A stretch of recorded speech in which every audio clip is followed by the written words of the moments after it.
The topics and opinions expressed in the following show are solely those of the hosts and their guests and not those of W4CY Radio, its employees, or affiliates. We make no recommendations or endorsements for radio show programs, services, or products mentioned on air or on our web. No liability, explicit or implied, shall be extended to W4CY Radio or its employees or affiliates. Any questions or comments should be directed to those show hosts. Thank you for choosing W4CY Radio. Welcome to the Ask the Expert show on W4CY Radio and Talk4 TV, where we bring you educational information from top local experts in the fields of legal, health, financial, and home improvement. Now sit back and listen to experts in family law, association law, hearing loss, business brokers, home care, along with many other topics. Now here are your hosts, Steve-O and Sophia.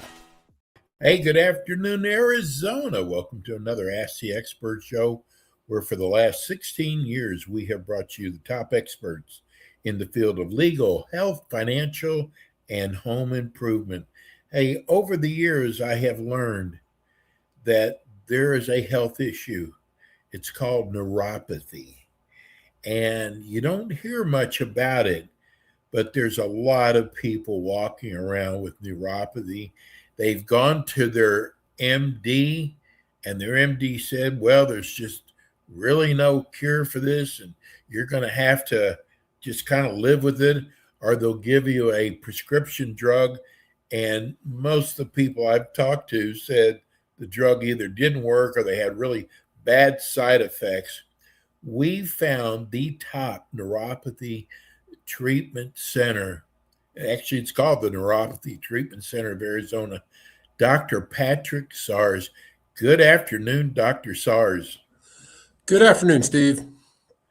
I love doing this show with you, and I'm going to tell you, I have learned so much about neuropathy, but the biggest thing I have learned is there's a lot of people walking around with it that don't even know they have it because they've experienced numbness or tingling or burning, and they just kind of, sloughed it off thinking it would go away. But you have spent a lot of your practice working on neuropathy because was it your mom that had neuropathy? Yes. Yeah, my mom had started to have some numbness in her feet when I was about 12 years old, and by the time I went to school in my late 20s, my mom was already fully confined to a wheelchair. So it's what sparked my interest in it. And you're right. A lot of people basically blow it off. The problem is it's a progressive disease and it gets worse over time. And that it can get to the point where you can end up with 100% loss of sensation in your feet. And when we get to that point, we're not able to bring it back. That it actually is to the point where we might be able to give you some relief of some of the symptoms, but a lot of that's going to be permanent from that point forward. Well, you have developed a great practice with Neuropathy Treatment Center of Arizona. Tell people about your practice. Well, I'm practicing in Mesa, Arizona. My treatments, though, are actually done at home, so this works pretty much wherever you'd like to be. I have patients throughout the entire country, some overseas, a lot in Canada.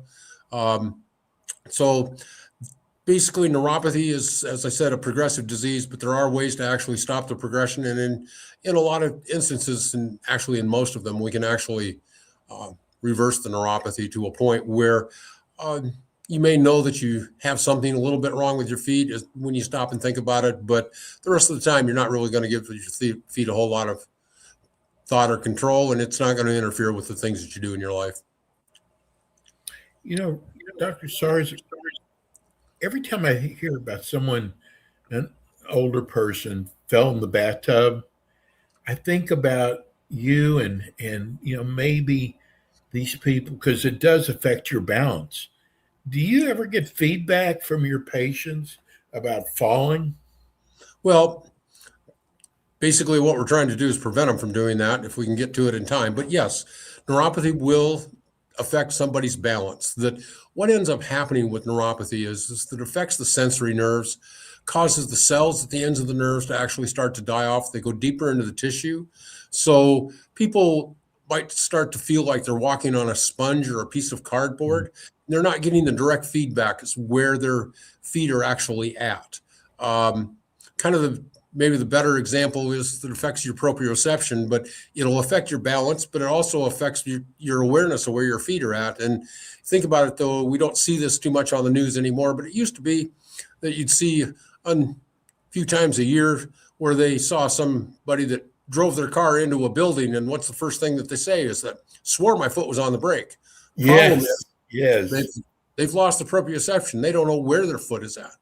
That my mom told the story that one time she was going to go uptown, and she went out and started the car, and the engine raced, and she swore her foot was on the brake. And so she shut the car off and went back in the house and told Dad he needed to take her uptown. Yeah, it's amazing. But, there's people right now listening to the show, even for the first time, and they're going, how do I know if I might have neuropathy? Well, the initial signs and symptoms of it generally are numbness, maybe some burning, but here's a real practical way that you can tell. As I said, it affects the sensory nerves. So if you've got a metal-handled knife, what you can do is pull that out, touch your forehead with it, that at room temperature, it'll feel cool to the touch. And then go down and touch your big toe and see if you feel it the same way. When everything is normal, you've got the same nerve endings up in your forehead that you do in your big toe. You should feel everything the same way. If there's a loss of the sensation in your big toe, there's a pretty good indication that you're probably starting to have some neuropathy problems. We just got a text. I guess they just tuned in. Their question is, can neuropathy actually improve, or is it permanent? And we kind of answered that. If we can catch it in time, we can actually improve it. That the vast majority, I claim that I have a 98% success rate. And the reason that I claim that I have a 98% success rate is that I actually have a buyback program. My treatments are done at home. It's not covered by insurance. People are actually purchasing the equipment. If they're not better, and they're the only ones that can determine whether or not they are better, within 6 months, I will actually buy the equipment back, less the cost that it cost me to get them recertified at the factory, and there's some supplements that I need to get my costs back. But they get the vast majority of their money back. And so most people aren't going to leave $2,000 sitting on the table if they're not getting anything from it. And because of that, I can tell you that less than 2% of the people in the last 18 months have requested their money back. Amazing. How long does the treatment they do at home, how long does it last? Well, the treatment itself, when you're doing it, it's about 20 minutes per limb. Every day? Every day, twice a day. And then because it's done at home, and so you understand neuropathy is not curable, we do not have a cure for it. We have a treatment. So this is ongoing. But so during the healing stage, when we're trying to get things back as close to normal as we possibly can, we have you do it two times a day, 5 to 7 days a week. But we'll eventually get to the point where maybe you're doing it 1 to 3 times a week just to maintain it from that point for the rest of your life. So the treatment isn't something you get to do it for so long and then put everything back up on the shelf and go, well, that was a waste of money. You need to keep doing this. Neuropathy is a secondary disease. Something else has caused it. We're not dealing with that cause. We're dealing with the neuropathy. And so because of that, it is an ongoing treatment for the rest of your life or until something new comes down the pike. But there's nothing that I'm aware of at this time. And you would be aware if there was anything out there. So how long does it take before a person would start noticing a difference? Generally, most of my patients, I'd say 85% of my patients will notice some improvement within 2 to 3 weeks. Now, the way they'll say it is that I feel like something's changed. But the thing is that with my experience, if those words ever uttered out of their mouth, I know that we're going to get them better. And because it's subtle in the very beginning, but people start to notice a really substantial change within the first 2 months. Dr. Sars, you notice is it when it comes to demographics, male, female, or age, is there an age or is it more male or more female or about 50-50? It's about 50-50 as far as male, female.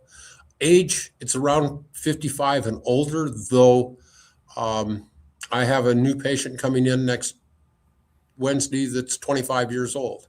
And he has already been previously diagnosed with idiopathic neuropathy. So it's starting to affect younger people that, according to the Mayo Clinic in Scottsdale, Arizona, they're talking that there are about 200 different known causes for it.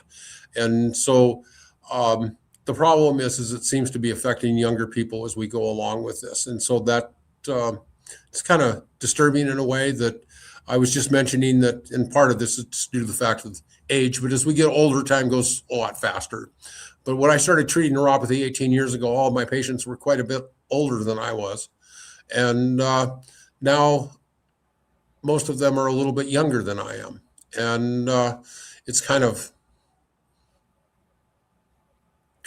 irritating in a way, to the fact that I've actually gotten old. So we just got two of the same questions from two different people. Is there anything I can do to lessen my chances of developing neuropathy?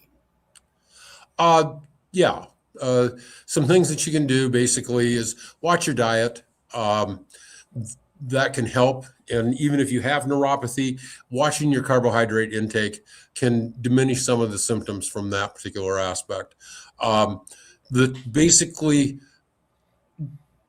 diabetes is the number one cause. 30% of people that have it are diabetic, but 70% of the time it's from something else. A lot of times you're not going to be able to do anything that's going to stop it. Whatever you were exposed to is going to end up causing it. And there's not going to be a lot you can do. But I can tell you that symptomatic wise, if you eat a lot of carbohydrates and you do have neuropathy, it's going to make you feel worse. So you're better off to avoid simple carbohydrates, sugars, pastas, flours, breads and things this way. It'll help from that aspect. If you are right now on the basically pre-diabetic, do the things that you can possibly do to help control your blood sugar, get your A1C back down below 5.5. That is basically diet related. And that can help from that aspect. So you don't get full-fledged neuropathy from there. Well, we just got a text in. This is a great text. Dr. SARS, I was a patient of yours. You helped my neuropathy when no other doctors could. One of the things I've noticed, though, it seems like it's worse at night or when I'm resting. But I am so much better now, and I'm staying on the procedure. Okay. That's a nice text. That is. And basically, here's what I'll tell you is the continuous treatment will eventually get it so that it continues to get better. The reason that it's worse at night, though, is that when we're up and doing things during the day, we have shoes and socks on. We've got normal nerves that are there, and we're stimulating those normal nerves by being on our feet, having our shoes and socks on. And at night, we take those shoes and socks off, and we're not stimulating those normal nerves. So the abnormal ones become a little bit more predominant at that time. And so something that can help, even though living in Arizona, this isn't necessarily the most pleasant thing possibly due to the fact that we end up getting rather warm during the summer, but sleeping with a light pair of socks on can actually stimulate those normal nerves a little bit and override that abnormal sensation. Wow. This kind of answers this question. He wants to know, is poor circulation or blood flow damaging my nerves? It could very well be. Neuropathy generally is caused because of something interfering with the ability to get oxygen to the nerve endings. And it causes the cells at the ends of the nerves, because of that loss of oxygen, to start to slough off or die off and go a little bit deeper into the tissue. When people have poor circulation, that's going to decrease the ability to get oxygen into those tissues. Generally, when we're talking from from the neuropathy standpoint of what we're looking at as poor circulation isn't the arterial flow or the venous flow itself. It's more looking at the microcirculation and the capillaries themselves, where we actually have the actual exchange of oxygen and nutrients from the bloodstream into the tissues. And those capillaries can actually become damaged. It's the reason that some people with neuropathy will notice maybe one of the first things is there's some discoloration in their feet, just due to the fact that they might look a little more purple, like they're bruised, have a little bit more swelling. It's due to the fact that those capillaries are starting to break down, and that actually causes a loss of the oxygen being able to get to those nerve endings, and that's where the damage actually starts to come from. This is from Ken in Scottsdale. Wants to know, why do we hear so much more about neuropathy now? Hasn't it been around forever? Certainly has, but I will tell you, back 18 years ago when I first started this, it was often misdiagnosed. And so it was not thought to be that prevalent. People that have had it for any amount of time, I will guarantee you that when you went in and told your doctor that your feet were numb, the first question out of their mouth was, "Are you diabetic?"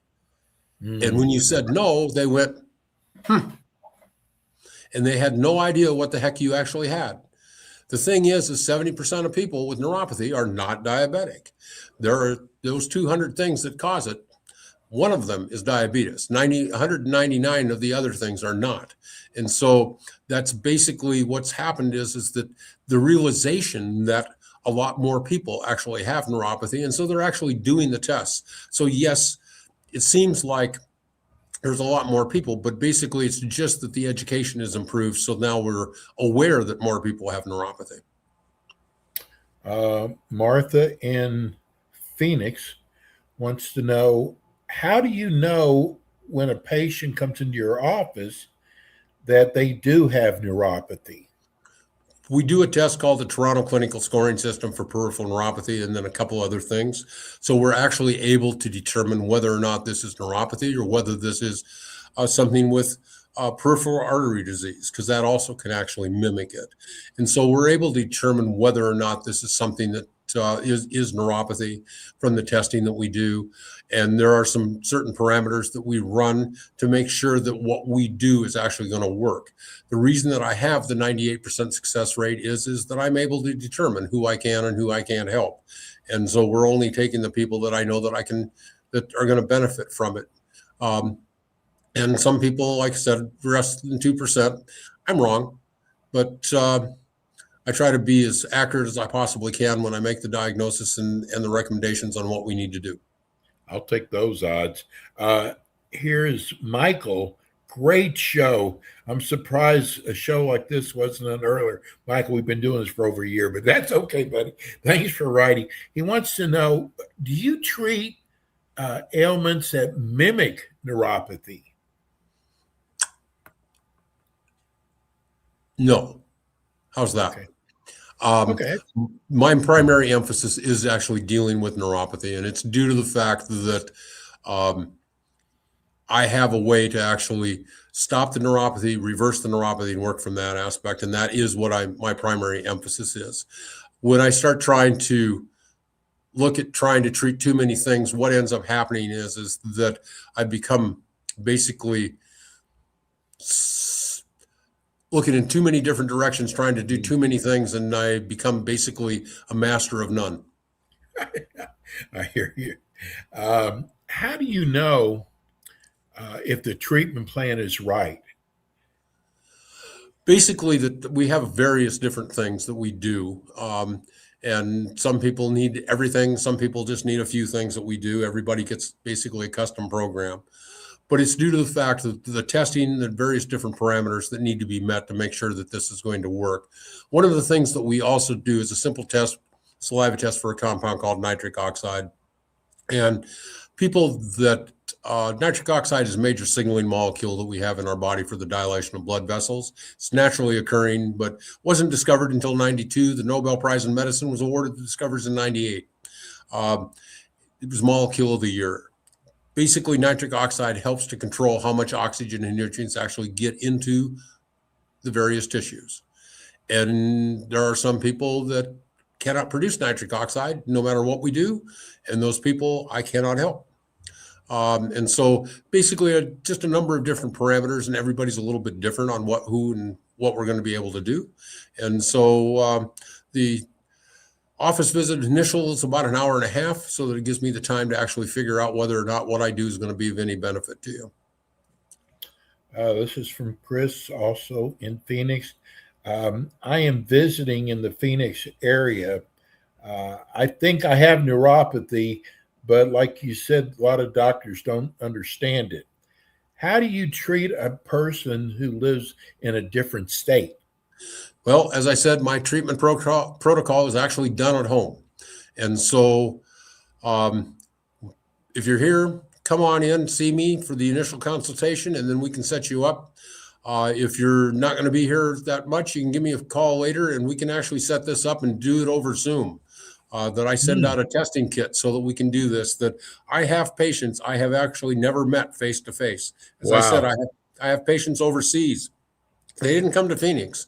We just did this all over Zoom. That I sent them out testing kits, or they put together their own depending on where they were at and what they had available. So we're able to actually do the tests to determine whether or not they have the neuropathy, and then we go from there. We do follow-ups and understand that this is a home treatment, but this is not basically you're on your own. That we still have follow-up visits twice a month for the first 3 months, once a month thereafter until we reach a point of stabilization. I'm available by phone 7 days a week from 7 o'clock in the morning till 8 o'clock at night. My office phone is answered, and outside of office hours, I'm the one that's doing the answering. So I make myself available to my patients so that they get better. And the times I just quoted you are Arizona time. So if you're in New York, don't be calling me at Yeah, right. 7 o'clock in the morning, New York time. Yeah. Tell people how they can reach you, Dr. Sars.